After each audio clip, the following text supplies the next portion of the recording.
గౌరవ commissioner police SV Rajasekhar బాబు IPS ఆదేశాల ప్రకారంగా మేము ఈ సైబర్ క్రైమ్ పట్ల ఉండేటువంటి అన్ని ఎంఓస్ని దృష్టిలో ఉంచుకొని ఈరోజు ప్రచార రథం స్టార్ట్ చేయడం జరిగింది.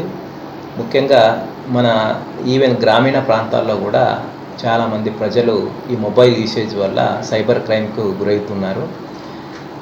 ఎన్నో ఫ్రాడ్లు ఉన్నాయి దీంట్లో. దాదాపుగా జాబ్ ఫ్రాడ్లని, ఇన్వెస్ట్మెంట్ ఫ్రాడ్లని, అదేవిధంగా ఓఎల్ఎక్స్ ఫ్రాడ్లని, ఏపీకే ఫైల్స్ నొక్కడం వల్ల కానీ ఇవన్నీ కూడా ఈ ఫ్రాడ్ల వల్ల అమాయక ప్రజలు వాళ్ళు అనవసరమైనటువంటి డాటా వాళ్ళకి ఇచ్చేసి వాళ్ళ అకౌంట్లో ఉండే డబ్బులను పోగొట్టుకుంటున్నారు.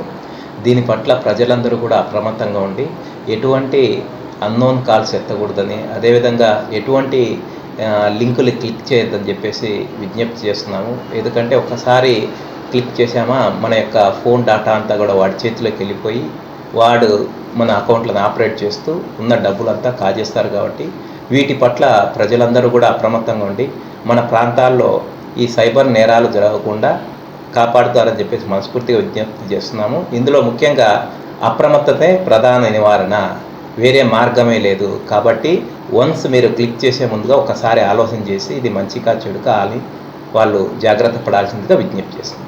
థ్యాంక్ యూ అండి.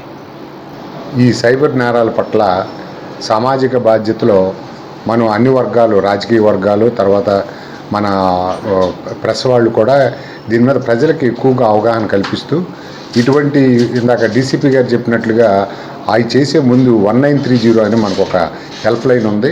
వాళ్ళ యొక్క సహకారం తీసుకుని ఇలా నాకు లింక్ వచ్చింది, దీన్ని ఏం చేయమంటారు, అదేవిధంగా ఫోన్ కాల్ వచ్చింది ఏం చేయమంటారు అనే విషయంలో కూడా కన్సల్ట్ చేయొచ్చు.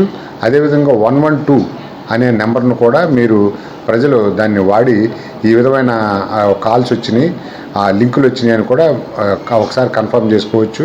అదేవిధంగా స్టేషన్లో కూడా ఒకసారి కన్సల్ట్ చేసి ఇటువంటి ఆన్లైన్లో వచ్చిన ఆ లింకుల్ని క్లిక్ చేసి వాట్సాప్ గ్రూపుల్లోకి వెళ్ళి వాళ్ళు వాట్సాప్ గ్రూపుల్లో జాయిన్ చేసుకుని ఆ వాట్సాప్ గ్రూపుల్లో చెప్పేవాళ్ళ మాటలు నమ్మొద్దు. ఎందుకంటే ఆ గ్రూపులో ఉన్నవాళ్ళు కూడా ఈ ఫ్రాడ్లకి సంబంధించిన వాళ్ళే కాబట్టి అటువంటి వాట్సాప్ గ్రూపుల్లో జాయిన్ అవ్వటం కానీ చేయకూడదు. ముఖ్యంగా ఇన్స్టాగ్రాము, టెలిగ్రాము యాప్స్లో వచ్చే లింకుల్ని, వచ్చే యాడ్లని నమ్మొద్దని ప్రజలను కోరుకుంటున్నాం.